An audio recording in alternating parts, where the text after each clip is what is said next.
I just pretended that they didn't even count. Like, I just gaslit myself. And then when you have your simulated patients and they're like, you're like a very good communicator, you made me feel heard. I'm like, perfect, that's all I ever wanted.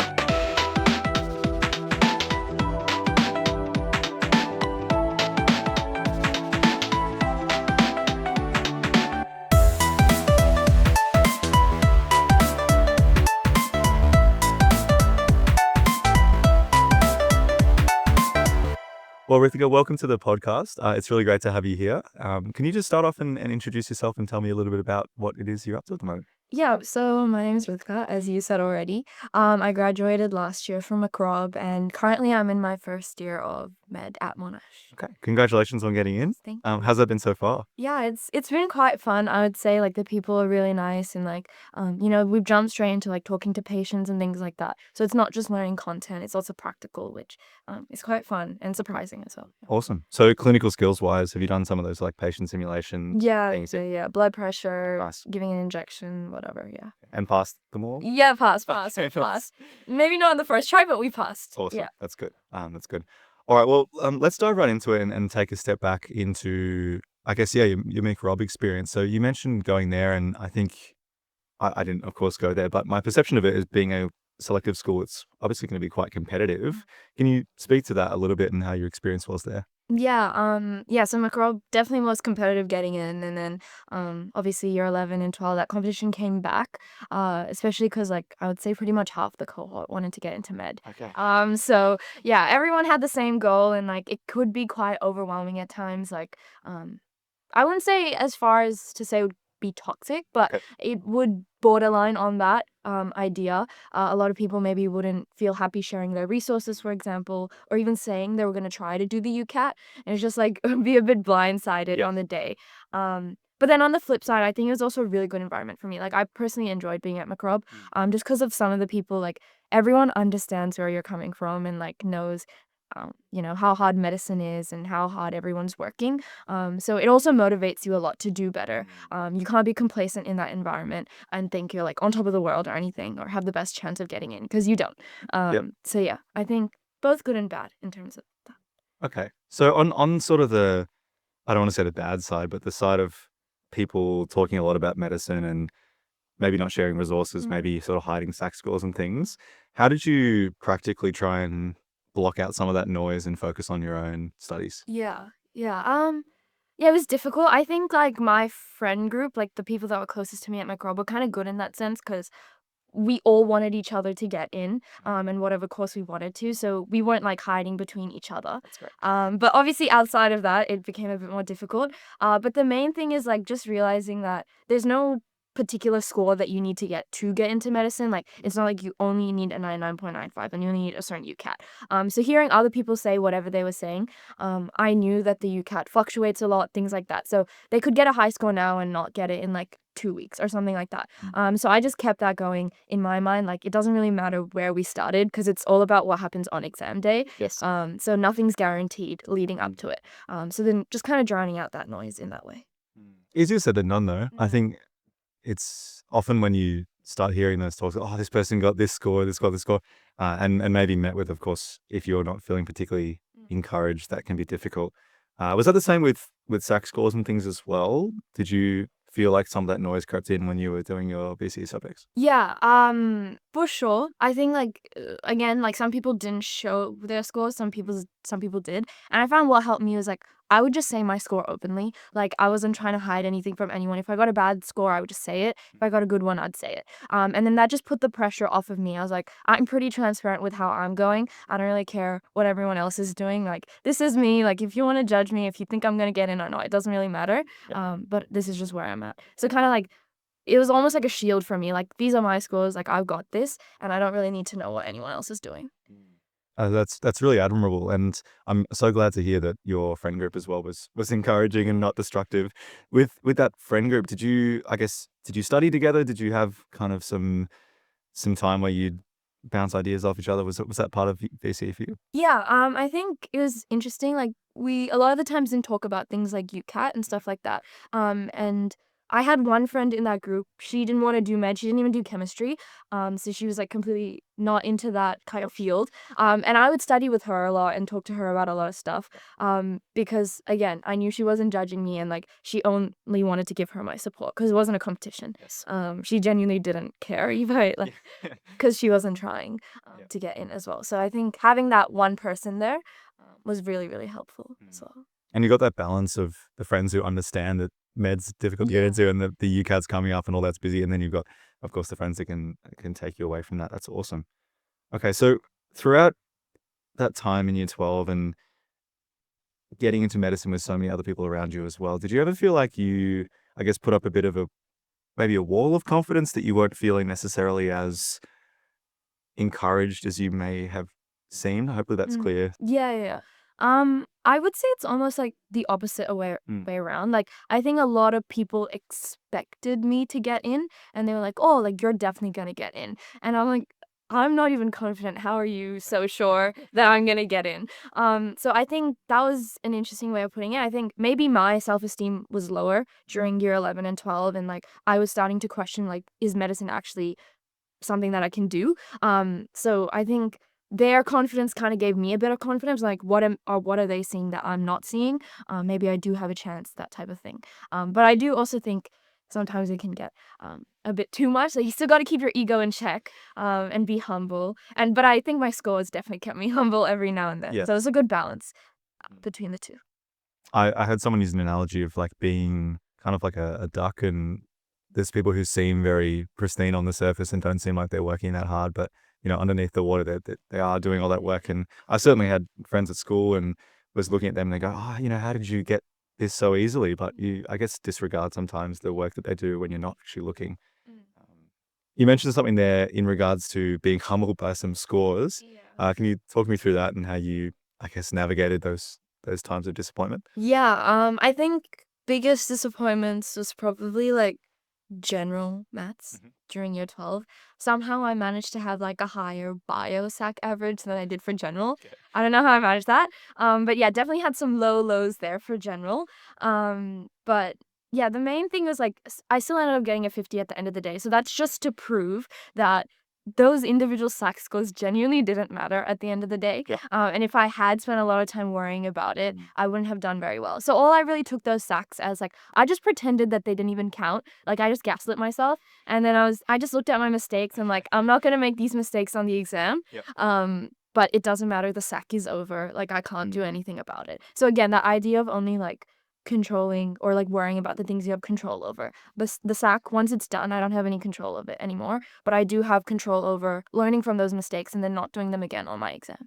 And that was just the same across all my SACs there. So just taking everything as a learning curve and realizing that, one bad SAC or even multiple bad SACs doesn't mean you can't get that perfect score or even close to it.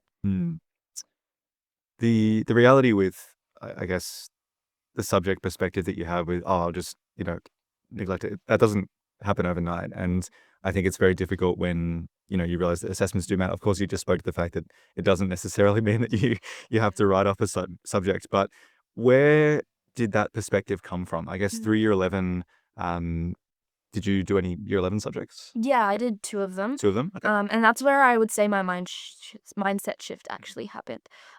Year 11, I did methods and accounting, and I didn't do as well as I would have hoped to, probably because in year 11, I didn't really know what was happening with VCE. I was kind of just thrown into the dark there and kind of had to fend for myself. I didn't really know how SACs were accounted for in the exam or how much weighting mattered and scaling and whatever else. So again, I was just like going through the motions. Like if a SAC was coming up, I'd cram a week before, that type of thing. And I did pretty decent, I'd say, across my SACs. And then in the exams, it kind of fell apart because I didn't have those basics down pat. So obviously at MacRob, like I could get a general gist of what my SACs were gonna look like because they'd give us practice SACs and things like that. So it's almost like I could prepare for that. And then when it came to the exam, I realized that I wasn't reviewing as much. I was just trying to memorize content and then regurgitate it on my exam. And then obviously that fell through in the exam, and that's why I didn't get the study scores that I'd hoped I'd get. And And then it was kind of just me going like, why was I so worried about all those SACs and trying to get as close to perfect as I could, when like, my basic review structure and practice review cycle was just not there at all. So yeah, I definitely learned a lot from that and then try to implement that in year 12. So focusing more on review, not cramming, for example. You want to start 2 weeks out from your SAC. And then what I would do personally is like I would collate every single worksheet, practice question, practice SAC I could find on the internet from MacRob, things like that. And then I'll just print them all out because MacRob had free printing Awesome. back when I was there, but not anymore, which is sad. Yeah. But I just print everything out. And then it would just like, be sitting there on my desk and I'd just be like, okay, I've got 10 worksheets and I've got 14 days. I'm going to do 2 worksheets a day. And then in the last 2 to 3 days, I didn't do any new questions. I would just go through my errors. So I'd go through the worksheets already done, be like, okay, I got this wrong. I would do that question again. And can I do it more quickly? Can I get it right this time? That type of thing. I would probably recommend the same. That's what worked for me. So in those last 2 to 3 days, you're not trying to learn content. You shouldn't be either. It's just about like reviewing those past mistakes that you've made. Okay. And I guess predicting different questions that might be similar to the ones that you got wrong too. Yeah. Okay. And when you did eventually come to that SAC, and there's going to be different times where you might feel more prepared or less prepared, in terms of actually navigating the stress around SACs with good preparation, bad preparation, how did that go for you? Yeah, for me, for some reason, like, I don't stress right before the SAC. I stress during the SAC itself. Okay. So, like, before the SAC, I'll be fine. And then once I'm in it, I guess, like, I start to panic because I realize maybe I don't know something as well. Yeah. That type of thing. Main thing is, like, we say this for UCAT a lot as well, but just skipping. Like, skipping is so important. Just skip over that question completely. Come back to it. You might have epiphany later. You might not. But the main thing is, like, usually I start stressing over those questions that I'm stuck on and I don't know what to put in for them. But the main thing is, like, every question they'll ask you on the SAC relates to some topic that you've done before. So you just have to extrapolate from that and be like, okay, what is like the basis of this? For example, in biology, like I would just categorize. Is this like a DNA question, an RNA question, transcription, translation, whatever? And once I've got a general idea, I'll be like, okay, there's only so many things that fall under translation. Let me just say everything. Yep. And then hope for the best kind of thing. And then obviously, hopefully not making that same mistake on my exam. But in that SAC moment, it's just like, when you panic, just be like, okay, what do I know? What can I possibly put on this paper? And then working from there. Okay.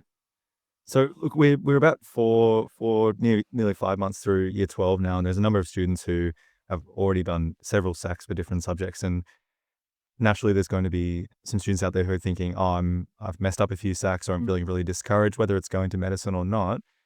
What would be some advice you would give to those students who are feeling really discouraged at the moment? Yeah. Yeah, I think, I can definitely relate to that. Obviously, bad SAC scores and things like that. But the main thing is realizing that, obviously, you have to look at things like scaling and the technicalities, like it'll boost if like everyone does bad and like look at it objectively in that sense.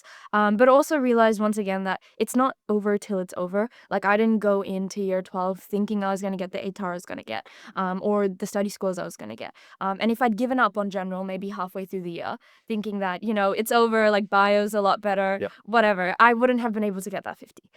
So again, just it's not over till it's over. Don't worry about the things you can't control or anything like that. Just keep pushing.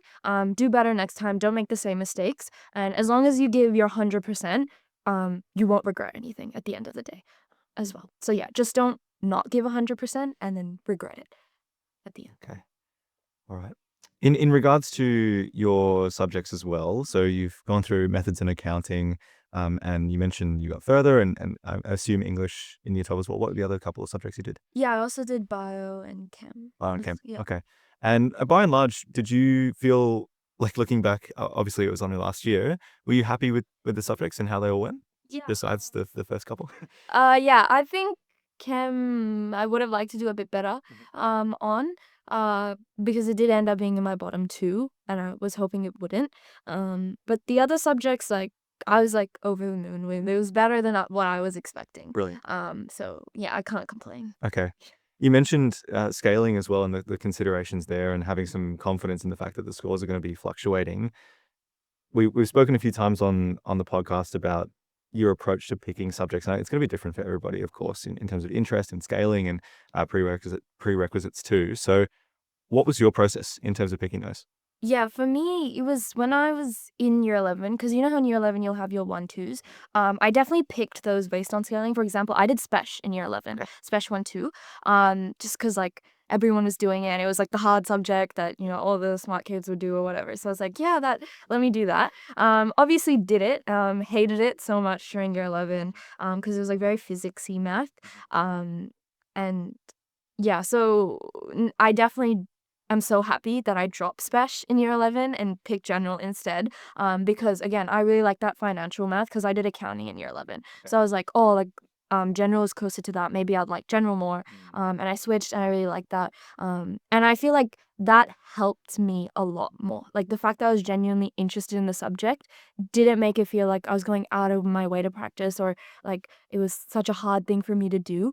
For example, same thing with bio. Like a lot of people told me bio is really content heavy. Don't do it if you don't have to. Um, but I really liked the content in bio, and that's why I did it. And notice how both general and bio, they were my highest scoring subjects. Yeah.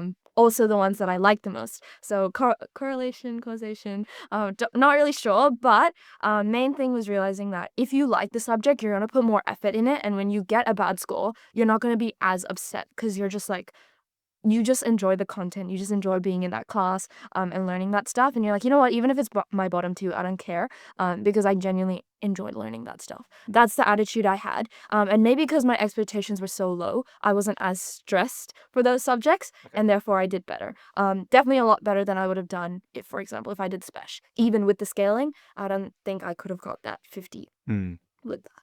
You mentioned sort of the enjoying learning part, which I really like because I think if you're someone who actually enjoys sitting down and learning all that and you know doing some extra deeper research, that's really great. But if you're only someone who's concerned with the score at the end, you might burn out at some point and just like you said with Spesh, just hate doing it, and that's totally understandable. And it's not for everybody.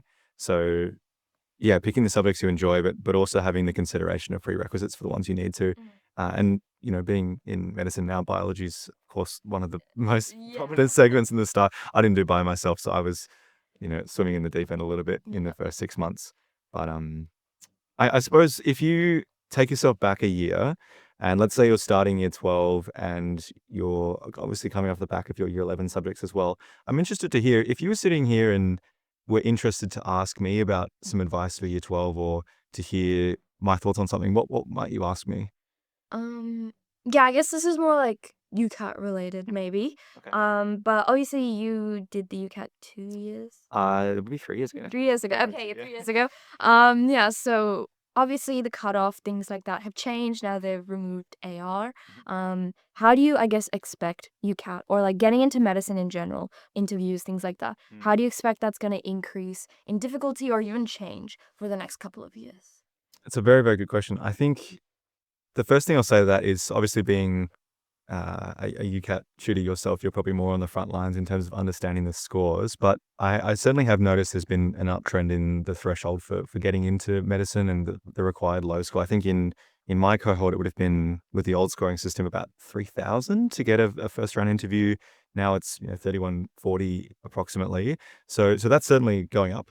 The second thing I would say is there has been, I guess, a growth in the tutoring atmosphere around the UCAT too, and I think that would contribute to the fact that scoring is going up. And him, of course, working at Contour as well, we see the UCAT program is increasing more and more each year. So there are more students who are actively seeking support and advice for that. And I remember being in year 12, there were several people who would sit the UCAT and go, "Oh no, it's just an aptitude test. I don't need to study for it." But I think that there's been a shift in that culture as well. So I'm very interested to see, having coming off the back of abstract reasoning disappearing, and I guess how the threshold. I imagine it will continue to go up, but how they might change the test may also allow it to plateau a little bit. Yeah. So I guess we'll just have to watch and wait. Yeah. Watch and wait. So finishing off our discussion about your subjects and your approach to them, I'm interested to hear a little bit about your balance of that with self-care and also ensuring that you have some time to do extra activities as well. So can you run me through a few of your extracurriculars in year 12? Yeah. So I did debating like all the way throughout from year 9 to 12 at MacRob. I did things like, for example, NUN, and also any house events like House Cup, Senior Cup, whatever it was. Like I just kind of put my hand up. Especially if it was like outside of the academic region. I know like people consider debating academic, but for me it was fun. I didn't really see it as like a subject or something. So sport, academics, that kind of thing. And I think that was the thing that maybe I wasn't doing as much in year 11, that I did in year 12. That kind of allowed that self-care aspect. So in year 11, I didn't really know how much effort I needed to be putting in. So I just put the maximum amount I could give, and then hope for the best. So yeah, definitely like fried a couple of my stress receptors, things like that. And got too fixated on those scores. But the main thing was like, I honestly found year 12 more enjoyable than year 11, which a lot of people won't say because year 12 is usually more stressful. But I think the main thing is like, if I look back on year 12 now, like the only thing I'm remembering is like when I hung out with my friends, when we went out. I don't remember the SAC scores or the marks. So that's a good indicator that, I was probably doing the right thing. I was taking care of myself, obviously in those SAC periods. And I think that's a good thing about MacRob is like everyone else is also very locked in. So when there's a SAC period, no one is going to be coming up to you like, hey, should we go out tonight or something? Like, so just making sure that you plan out those hangouts, maybe in the non-busy weeks, catching up with friends, and like even in my free periods, I wasn't always studying. Yes. I would have some free periods where I'd have a friend with me and we'd just be yapping for an hour. But then in the free periods where maybe I was by myself, I knew I had to log in and that type of thing. Yeah. So main thing was like I would do more of my study stuff at home, and then just try to keep as much of my social life and things like that within that MacRob circle, because then I knew that it wouldn't overlap with my SACs and things like that.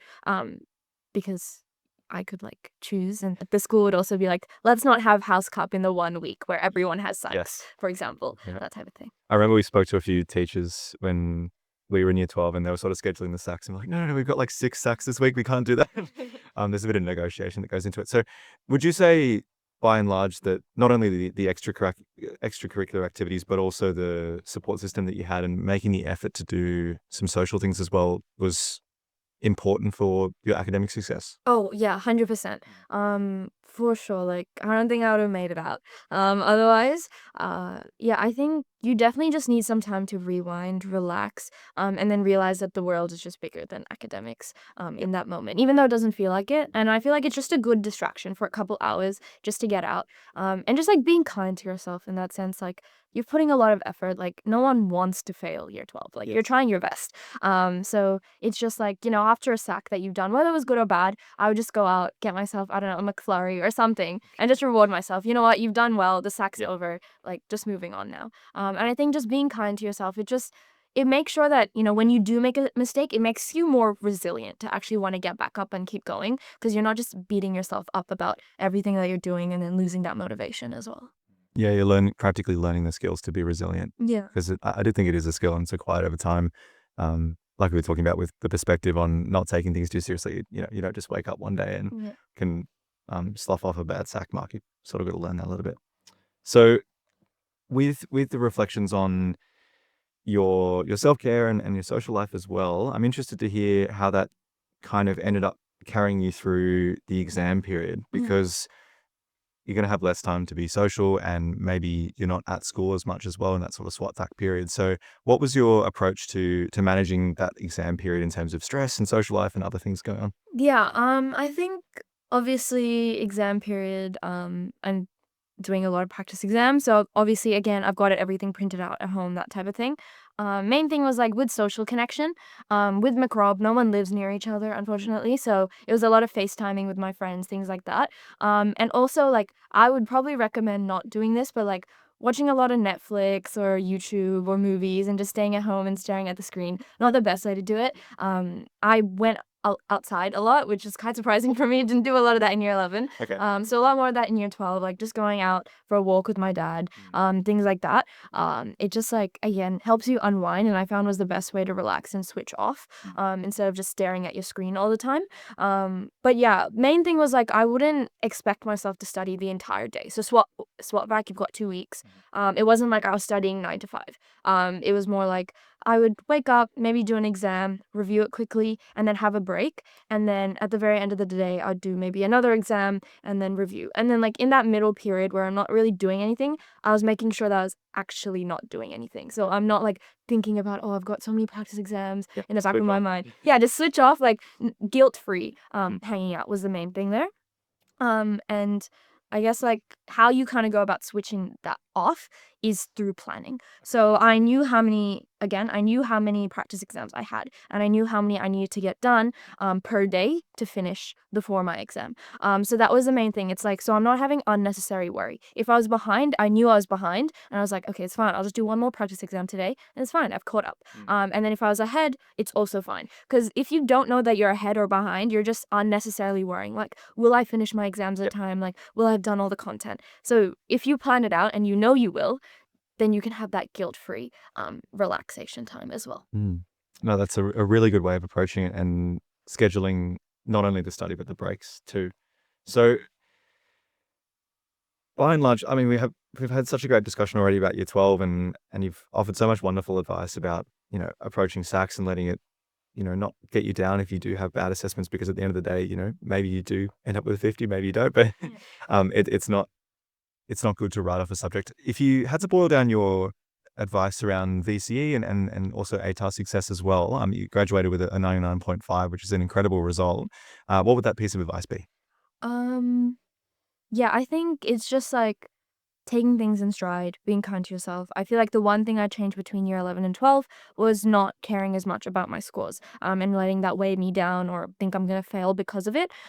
So whether or not you get a bad SAC score, don't need to brush it off. Just learn from your mistakes. Be kind to yourself. Tell yourself you're going to do better next time, and then actually make a plan to do that. So that's the best way to feel guilt-free about it and actually move on from it, is actually have a practicable action plan and be like, I'm going to do this many worksheets, this many practice sets, and this issue shouldn't happen again because of that. And that's just the best way to make sure that you're actually working towards a goal, and aren't just like brushing anything off as, oh, it was just one time, or I'll do better next time, but not actually do anything to make that happen. Okay, great. So let's move on and talk a little bit about the UCAT now. And being at MacRob, as you already said, there's a lot of culture around being high achieving and also people pursuing medicine. So lots and lots of people are going to be sitting that UCAT in the middle period. So summarize a little bit for me what that was like in that UCAT period for you.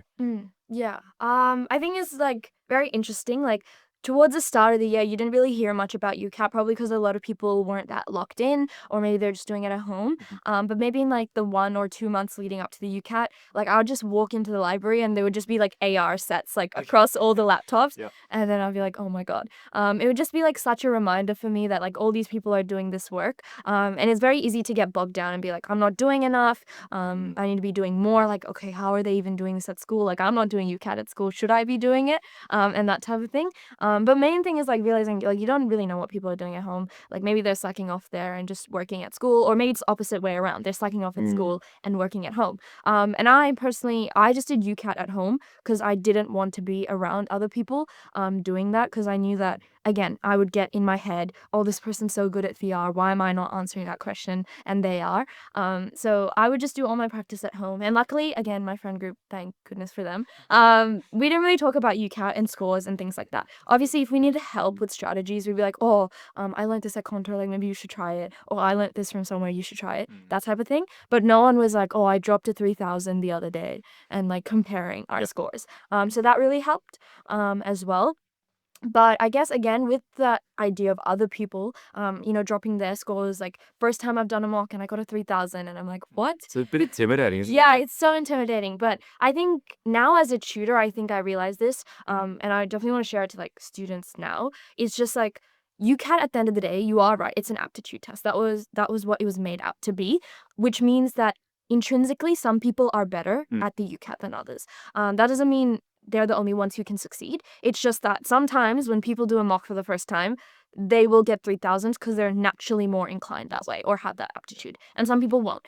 That doesn't mean on test day, they're the only ones who succeed. So it's just about, again, doing that consistent work. Obviously, I wish I had known that then, and not comparing myself to them.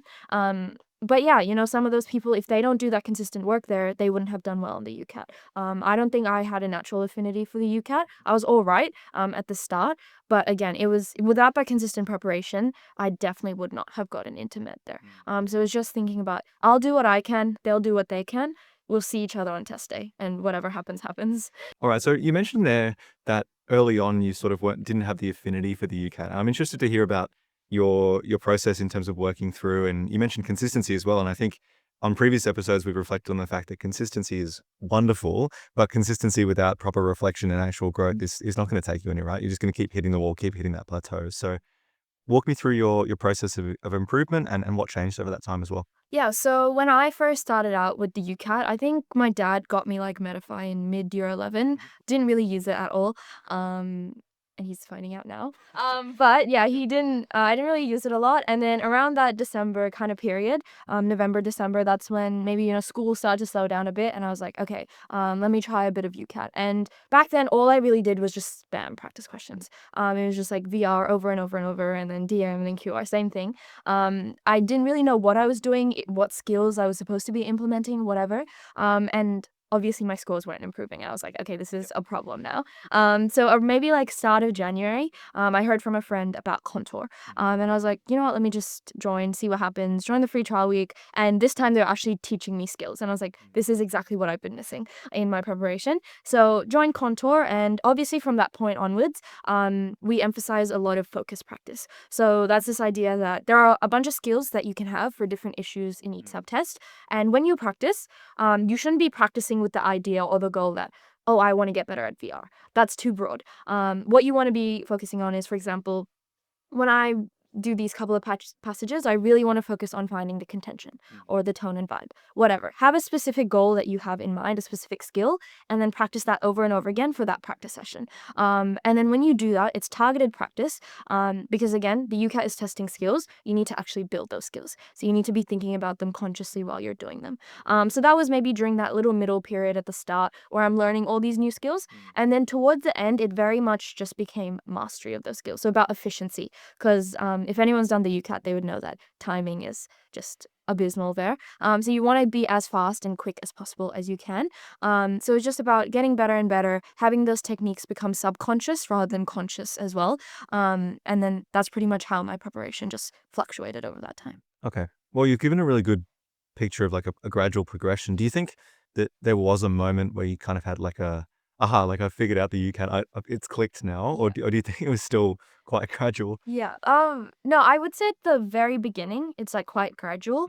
I would say the aha moment really came in the last 2 weeks, Okay. which is quite late, but also very normal. Also good to have it before and not Yeah, during or yeah, after. yeah, yeah. So I'm glad I at least Yeah. had it. So the aha moment for me was mostly for AR, and then it kind of just cascaded down. Yeah. So with AR, I was not improving at all. Like I Yeah. couldn't break an 800 at all. I was stagnating 600, 700s for months. And I was like, is it over for me? Am I doomed? And then essentially what I did is error logs. So I've been saying this pretty much throughout the entire interview, but it's really important that whether you get the question correct or wrong, I just recorded basically every single pattern that I'd come across, especially the official question bank questions, things like that. I recorded every single one, and then I was like, this is the characteristic, this is how I'll find it next time. And immediately after, when I did a mock, I broke 800. And it was like it was that aha moment. I was like, Yep. okay, so this is how I want to practice. And then I just did the same exact thing for VR, DM, QR.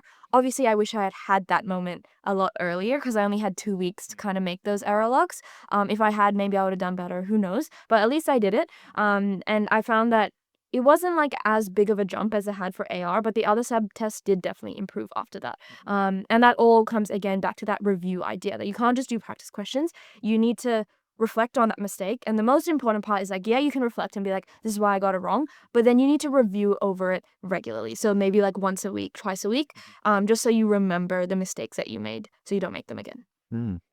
There's a lot of students who will be working through the UCAT now as well, and we've spoken about this in the context of VCE. Maybe they're disappointed with their scores. Maybe they're hitting that 600 plateau, not on AR anymore, of course, but Yeah. on another subtest, or they're just really feeling discouraged and feeling the pressure of it all. Can you offer some advice for navigating that? Obviously, you've got that clarity of, okay, I've got this great score in the end. Can you offer some advice for that student who's feeling really discouraged? Yeah. Yeah. Um, Yeah, so like the main thing is I'm assuming a lot of people they'll have Medify meta entry at this stage. And the thing about Medify meta entry is that it'll be inaccurate. We tell all our students to add maybe like 100 points to their Medify score because on your actual exam it'll sometimes be a little bit easier, and also the skills that you're meant to be practicing don't work as well for Medify meta entry as they do for the actual exam. So don't take again the scores that you have now as an indicator of how you're gonna do, and fluctuation is like so normal. Like I would have like low lows and then not even high highs. I don't think I had any high highs. For example, across all my scores, during Medify Med Entry, I'd maybe got 3,000 plus 5 or 6 times across maybe the 30 mocks that I'd done. Okay. And then on my actual exam day, I got 3,310. So how did I manage that? It's because the scores. It's a big jump. Yeah. It's because the scores don't really matter there. That's what I mean. So as long as you're practicing skills, and just think of it like this, you cannot get worse at a skill. Like if you practice it, it only goes up. You can only get better at it, even slightly. You can't become worse at it. So what I would say to that, those students who are discouraged is the practice that you're putting in right now, it's not wasted effort. It's not like you're doing work and the scores aren't improving. The scores will come over time when you start doing more and more mock exams, maybe when you do them every day instead of every week or something like that. But until then, just focus on those skills and improving that. And don't let yourself be discouraged or think that, you're not good enough for the UCAT, or like you'll never get good at it, or that type of thing. Gosh, what I would have given to receive that advice when I was in year 12, my goodness, I was so bogged down in scores, and that the fluctuation just bothered me so much. I think that's true for the SACs too, when there was a little bit of fluctuation. But gosh, with the UCAT, I wasn't going through necessarily like a contour tutoring program or anything. And I do, of course, wish that I had in retrospect. But focusing on the skills is such great advice, because the skills are going to be consistent. And like you said, they're not going to go backwards. They're only going to go up, but the scores will fluctuate. So that's excellent advice. And I really encourage anyone who's struggling with those fluctuating scores to listen to that closely. You've spoken so well to all of the different aspects of the UCAT and what it's like actually going through, and eventually you ended up with a wonderfully high score. If you could boil down some advice, number one tip for the UCAT, what would that be? Number one tip. Okay. Yeah, for number one tip, I would say again, stagnation happens for everyone at some point, will happen. For me, it was like 2800s, 900s for a very long time. And the reason why people can't get past that stagnation is like, they're like, oh, I'm missing a skill, or it's my accuracy, or whatever. But at the core of it, like you've learned all the skills, right? And that's why you've got into that stage. The reason why you can't build up from that is more about the mastery of that technique. So getting it from this idea of being a conscious technique to subconscious, because again, it's a skill, and sometimes just how you breathe subconsciously, you want to also be practicing those skills subconsciously as well. So at that stage, what you really want to be doing is improving efficiency. So not just becoming faster or maybe even rushing those questions, which a lot of students can fall into the trap of.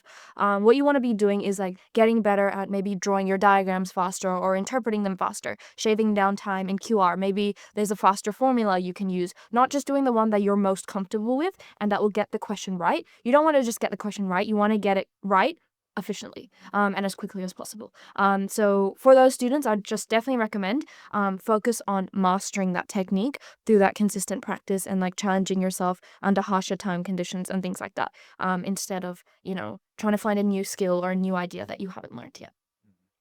So where does a UCAT tutor like yourself fit into that, in terms of actually guiding those skills, in terms of helping with the mastery of all that? Yeah.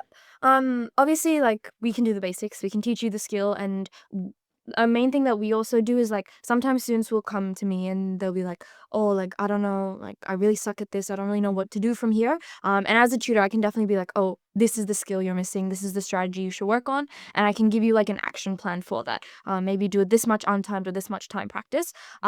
But that's really just as far as I can go. Obviously, I can't sit there with you doing the UCAT practice with you. So that consistency and actually doing the practice, all on the students. But as a UCAT tutor, I can definitely, provide that motivation, provide that, I guess, goal or the plan that you need to get where you need to be. But aside from that, it's if you actually implement that plan, it's up to you.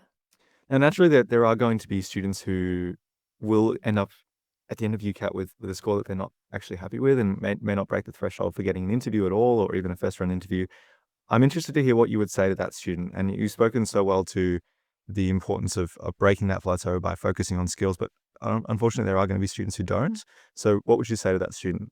Yeah, so in that situation, exam day, it doesn't go as well as you had hoped. It's not over. I have a lot of friends in med now, who were in that same boat. They saw their UCAN, they're like, oh God, like this might be over for me. They didn't get a first round interview, didn't really know if they were gonna get a second round. But from there, it's all you can ask yourself is, okay, do I still want to do med? Hopefully the answer is still yes. And then it's from there is like, what can I do to get to that? So maybe it's about getting a higher ATAR so it can compensate for that lower UCAT score. Maybe thinking about interview prep. How am I going to make sure that I stand out as a candidate? So again, making up for that UCAT. Because if it's 33% of each, I guess, application, you can make it up in other areas as well. So again, it's not over till it's over. Just, I guess, focus on the things you can change from now onwards, which is your ATAR and your interview. Mm. And then naturally, everyone's going to have some aspect of, well, maybe not everyone, but there's going to be something that is slightly less Yeah. contributing to the overall medicine application. There's going to be the stronger ones for me. And that was the interview was probably the stronger of the bunch, and the UCAT was the lowest of the three. So yeah, I would have really benefited from hearing that advice, because I definitely went through that mindset of like, oh, is this going to be high enough? Is the road kind of over for me? And it is going to affect a lot of the things you do in year 12 as well. If you got that mindset of, oh, I'm not sure I'm going to make it, but focusing on the important things is really, really good.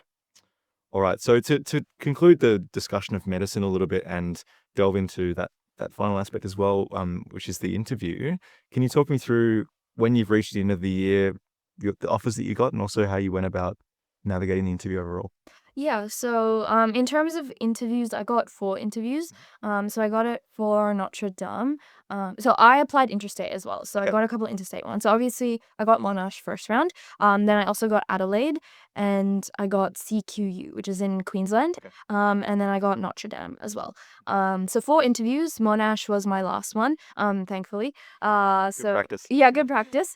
So yeah, obviously the end goal was I always wanted to get into Monash. It was in Victoria, closest to me, 5 years, things like that. So in terms of preparation, didn't really know what to do, so I joined the interview course at Contour, obviously. And then it was just about learning those soft skills, like what are they even looking for in the interview? What was the point of it? And then I just used my other interviews for the other universities as like stepping stones to hopefully peak on my Monash one there. Okay. And were they all, without getting into some specific details, of course, but like, were they all quite different in terms of the interview structure? Yeah. Structures was definitely different, but like also similar at the same time. In terms of, they all had like stations and whatnot, and you had to like answer the stations. But yeah, main thing was like obviously timing. So obviously they'd have different times for different universities. So you kind of have to make sure that you don't get too used to, for example, the Monash model, and then forget how to do the Notre Dame or the CQU one or something like that as well. I suppose that's similar to what you were saying with the UCAT, is coming back to the skills and not just relying on necessarily the situation. Because if you've got the skills of being able to approach a question, you can obviously adapt to the timing that you're given. And that's a lot of what an interview is thinking on your feet, trying to come up with those responses.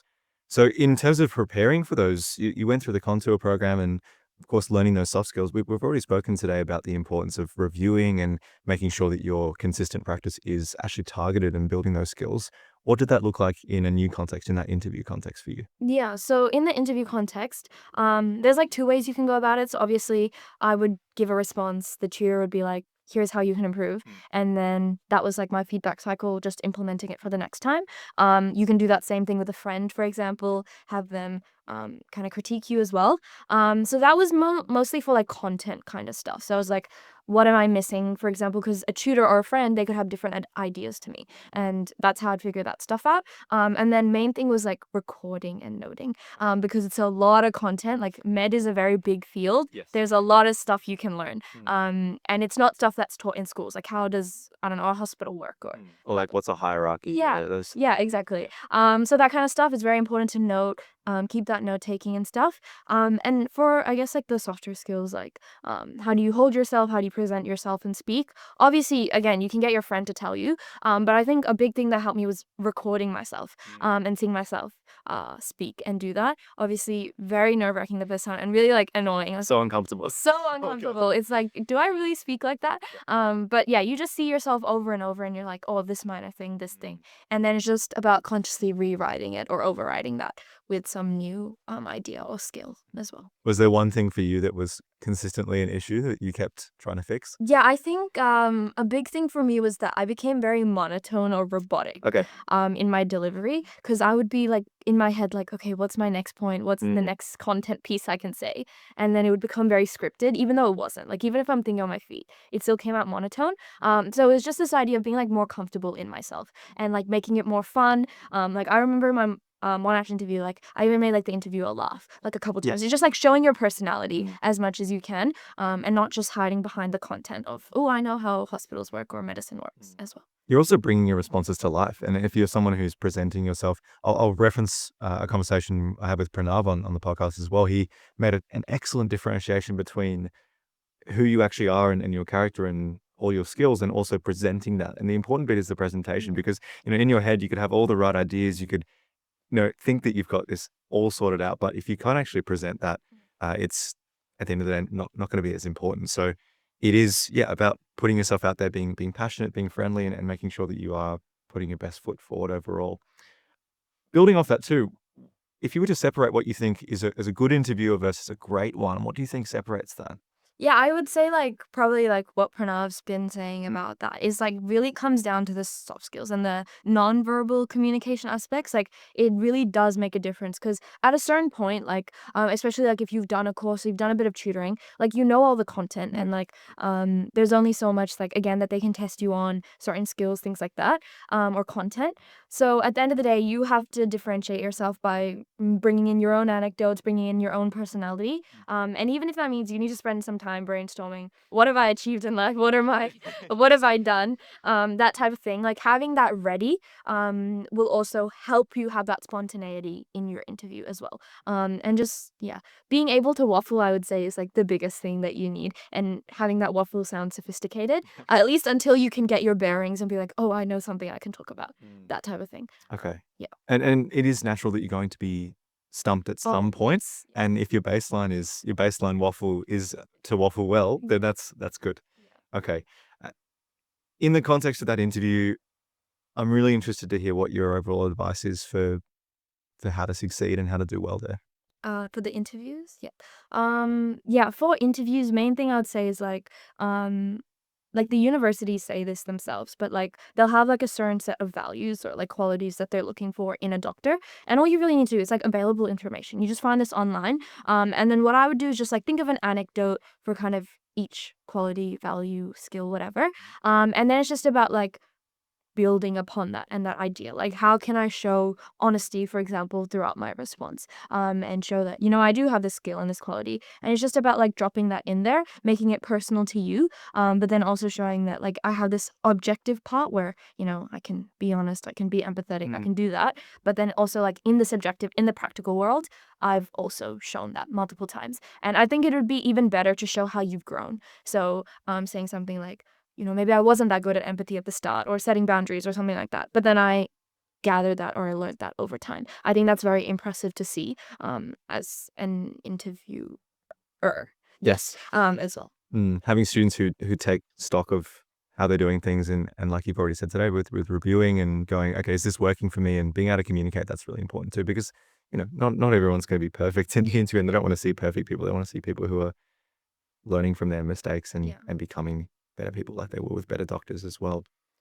So with the interview too, I mean, there's a lot of nerves that goes into it. It's the last component of medical entry, and I'm interested to hear how you manage the nerves in that summer period. Yeah. I think like the best part of it was like I wasn't at MacRob anymore, so like didn't have to hear other people kind of talking about it. And I think like the thing that really helped me was like when I prepared with other people, I could also see that they were struggling with certain things. I'm like, no one's perfect yet. Like, even right up till your interview, there'll be like little things that like maybe you're not doing perfectly. That's like just like normal human flaws that people have. And just seeing that was very comforting. And then I think the thing that I told myself over and over again is like, there's no such thing as a perfect doctor. And like, I'm not a doctor yet. They're not expecting to see a perfect doctor right here. They're just saying, do I have the skills that could develop to become one, or even like that opportunity to learn and grow? And that's all I really needed to show. And that's something you learn throughout VCE year 11, 12, that ability to grow. So if I just showcase that, I don't need to show them that I have the skills or I have the knowledge that a doctor would have or anything like Because that. you Because don't. I don't. And just being transparent with that was very, very important. And that's, I think, mainly how I calm my nerves. And honestly, like family as well, being at home there. Like my dad, he would like be sitting in the living room, I'd be in the lounge, and then he'd just be like waiting till I come out of my interview. And then we'd like discuss it after and be like, oh, it went well, it didn't go well, whatever. And I think having that support network when I didn't have my friends, for example, was the best way to kind of tackle that as well. Okay, awesome. Oh, well, thank you for sharing all of that in regards to the interview. I think there's a lot of really good insights there, and I particularly gravitate towards the personal aspect and being relaxed and friendly, because the stress and the very curated responses that can sometimes we can fall into, they do cut away from the reality that it is an interview and you're putting yourself forward as a candidate. So I'm really, really glad you shared that. So finally, you've made it into med school, and what a journey that is to go through so much academic stress and success as well. How is that going so far? How's your first few months been? Yeah, I think I was like, it's really fun. I was saying this before, like people are really good. Maybe because like we've all done the interview, like we're not like we're very good people at the heart of it. And I think like meeting those people is really nice. So social life, like really good. And I think like practically, like at Monash especially, like I thought patience and stuff only came in year 3 when we did placements, but it's like been happening continually. And then when you have those, your simulated patients, and they're like, you're like a very good communicator. You made me feel heard. I'm like, oh my God. Amazing. Yes, perfect. That's all I ever wanted, kind of thing. Yeah, and it's just that constant like idea that in med school, it's not like VC. In med school, they want you to pass. They want you to be a doctor at the end of the day. So no one's working against you. Like when whether you fail an assessment or you don't do as well, they'll just give you feedback. They genuinely want to see you grow and prosper as a doctor, which maybe you didn't have in year 11 and 12 because it's like competitive, and they're like, we only want the cream of the crop or as a top 1% or whatever. But that's not that anymore. Absolutely, there is a sense of community. I'm Yeah. glad you're experiencing that as well. Has there been a moment yet where you've gone, yes, this is for me? Like medicine is the right spot for me. Yeah, I think like again, like I said with the simulated patients, I think that was the main thing. Like damn, this is actually like for me. Like I want to be interacting with people like this every day and being able to make them feel comfortable with it, they've been heard and things like that. And obviously like while I'm going through the content, like I said, a lot of it is bio content. And the fact that I'm actually enjoying it, even though it's difficult, the fact that I'm enjoying the content and I'm like, whoa, like the human body is so cool. Like that's like a green flag for me. I'm like, oh, like I actually enjoy this and I can see myself studying this for like, I don't know, the next 10, 15 years or however long it takes me as well. So yeah. I was saying this to Jared. It does get more interesting, I think, as well. Like it starts off in a very biology heavy kind of aspect, but next semester, you start working through the systems, you start with examinations, clinical skills, all of these exciting things. And it's one of the times, I think, particularly in first year, I went, yeah, this is awesome. Like, this is so cool because we're learning all the different skills that we're going to eventually use as doctors. And, being in placement now, I'm glad that we did learn that so early because it's been consolidated over a long period of time. So was there a moment that I suppose you decided that medicine was for you? Yeah, I think, I mean, it's probably more like a culmination of different things. So the obvious one was I really enjoyed bio, and the human body aspect of it. So I was like, ooh, science, bio, med, kind of just clicked in there. And also things like, for example, I knew my work was going to be a large part of my future life. So I wanted something meaningful, and in terms of work area. So again, medicine kind of fell under that bracket. And then finally, and maybe like the moment that it like really, really clicked for me was in year 11. Me and my dad were taking the train in the night or whatever, and there was this man on the train, and he was like throwing up blood or something into a bag. And our immediate reaction was like, oh, like let's just move somewhere else, sit somewhere else, whatever. And then there was this lady next to us, and then she was like, oh, like why is he doing that? That's disgusting. Like, oh, like he's so annoying, whatever.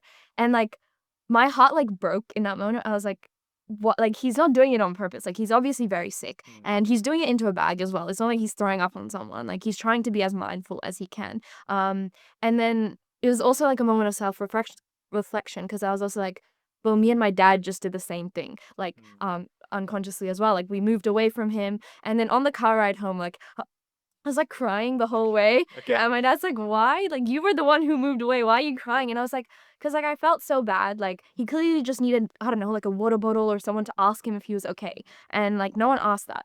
And so even like with COVID and things, you know, like people are afraid of sick people now. Like they don't want to contract whatever they have. So for me, I just realized, like, you know what, if no one else is going to do it, I want to at least be that person who's able to help in that situation. I don't want to feel as helpless as I did, and not feel afraid of them, or like averse or like whatever from them as well. And yeah, that's just the main thing. And that's when I really was like, yeah, I need to like full force this med thing from now on. That's really, really insightful. I think having those, whether you have a polarizing moment or not, is really good to take stock of kind of your perspective on things. And I'm so glad that, you know, the academic and the altruistic and also that moment kind of all combined to lead you down this road. And of course, it's been successful. So that's absolutely wonderful. So Rithika, with all of the pieces of advice that you have offered today, all the wonderful insight that you've given from early days in year 11, year 12, and up till now, where you've excitingly started medical school as well. If you had to boil down your experience to one piece of life advice or guidance, what would that be? Yeah, I think the main thing is obviously throughout year 11, 12, UCAT, MI, whatever, there's a lot of ups and downs. And while you can have those ups and downs, it's very normal, you do also need to keep yourself grounded in the sense, why am I going out on this journey in the first place? Why am I doing med? Because in those very low lows, which everyone has at some point, you still want to be able to pick yourself up again. And it's all about resilience, because year 12, getting into medicine, it's a marathon, not a sprint. So we can't, you know, expect ourselves to be going at full speed always. But, you know, those times when you do slow down, you need to have that motivation to come back up again. And for me, you know, that was my training story, or that was the fact that I love bio, or I couldn't see myself doing other things. Whatever it is, have that thing for you. And then just remind yourself in those moments, like, who am I doing this for? It's for me, and it's for whatever, that type of thing. And honestly, that's all that really kept me going throughout that entire 2 years as well. Thanks for sharing that. Do you have any questions for me as we wrap up our conversation today? Yeah, I actually do have like one final question. So you're obviously an MMI tutor yourself. You've seen a lot of students who are very close to getting into med. And I guess what would you say is the one thing that those students have in common?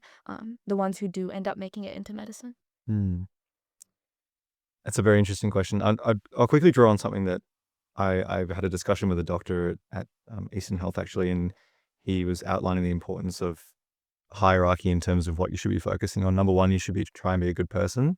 Number two, a good doctor, and then number three, try and be good specialist or whatever you are after that. And I think the students that have stood out to me are absolutely interested in being that good person. They're passionate about medicine for the right reasons, and they're able to demonstrate that both with people in daily life, but also in an interview context as well, have the passion to learn the skills necessary and be excited about content, excited about the prospect of it. So I think ultimately it is the students who are genuinely rather interested in medicine for the right reasons and have that associated passion and drive to get there.